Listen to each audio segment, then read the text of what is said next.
परभणी लोकसभा मतदारसंघातून शिवसेनेचे संजय जाधव की रासपचे महादेव जानकर कोण मारणार बाजी हे 4 जून रोजी कळणार आहे। येत्या 4 जून रोजी लोकसभेची मतमोजणी होत असून विधानसभा निहाय 14 टेबलांवर फेरीनिहाय ही मतमोजणी होणार आहे।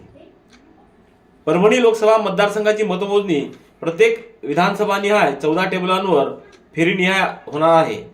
या मतदारसंघातून शिवसेना ठाकरे गटाचे संजय जाधव की राष्ट्रीय समाज पक्षाचे अध्यक्ष महादेव जानकर यापैकी कोण बाजी माजणार याचा निकाल सायंकाळी 5 वाजेपर्यंत लागणार आहे। या निकालाकडे संपूर्ण जिल्ह्याचं लक्ष लागून राहिले आहे। परभणी लोकसभा मतदारसंघामध्ये शिवसेना ठाकरे गटाचे नेते संजय जाधव आणि रासपचे अध्यक्ष महादेव जानकर यांच्यामध्ये सरळ लढत झाली। या निवडणुकीत एकूण 34 उमेदवार आहेत, त्यामुळे मतमोजणीला वेळ लागू शकतो। लोकसभा मतदारसंघाची मतमोजणी प्रत्येक विधानसभा मतदारसंघनिहाय 14 टेबलावरती फेरीनिहाय होणार आहे। जिंतूर विधानसभा मतदारसंघामध्ये 424 मतदान केंद्र होती, त्यांची मोजणी 31 फेऱ्यांमध्ये होणार आहे। परभणी विधानसभा मतदारसंघामध्ये 333 मतदान केंद्र होती, त्याची मतमोजणी 24 फेऱ्यांमध्ये होईल।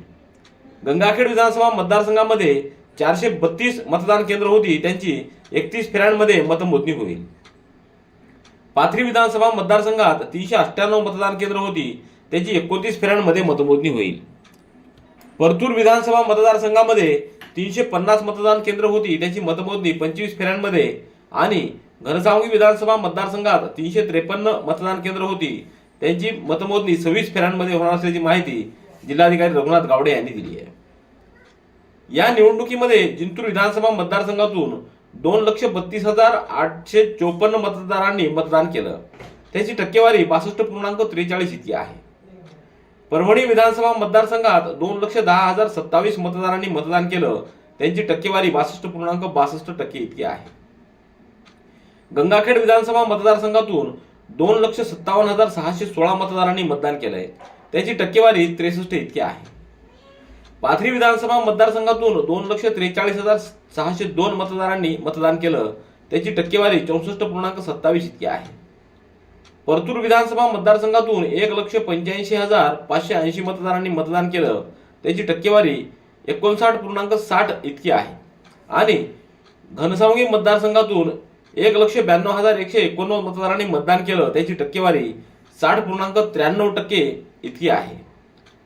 परभणी लोकसभा मतदारसंघामध्ये एकूण 13,21,868 मतदारांनी मतदान केलं, त्याची टक्केवारी 62.26 इतकी असल्याची माहिती प्रशासनाने दिली आहे। परभणीतल्या वसंतराव नाईक मराठवाडा कृषी विद्यापीठाच्या कृषी अभियांत्रिकी महाविद्यालयात ही मतमोजणी सकाळी 8 वाजता सुरू होणार आहे। टपाली मतमोजणीसह प्रत्येक विधानसभा मतदारसंघनिहाय एकाच वेळी मतमोजणीला प्रारंभ होईल। मतमोजणीसाठी येणाऱ्या उमेदवारांच्या प्रतिनिधींना प्रत्यक्ष मतमोजणीच्या ठिकाणी मोबाईल आणता येणार नाही। परभणी लोकसभा मतदारसंघामध्ये नरेंद्र मोदी यांची झालेली जाहीर सभा तसंच शिवसेनेकडून उद्धव ठाकरे यांची झालेली जाहीर सभा ही लक्षवेधी ठरली। महायुतीकडून आणि महाविकास आघाडीकडून प्रचाराचा झंझावात या मतदारसंघात पाहायला मिळाला। या मतदारसंघात मराठा विरुद्ध ओबीसी असा वाद पाहायला मिळाला। त्याचबरोबर महाविकास आघाडीकडे या निवडणुकीत मुस्लिम मतदार वळल्याचं दिसून आलं, त्यामुळे ही निवडणूक अत्यंत चुरशीची झाली आहे।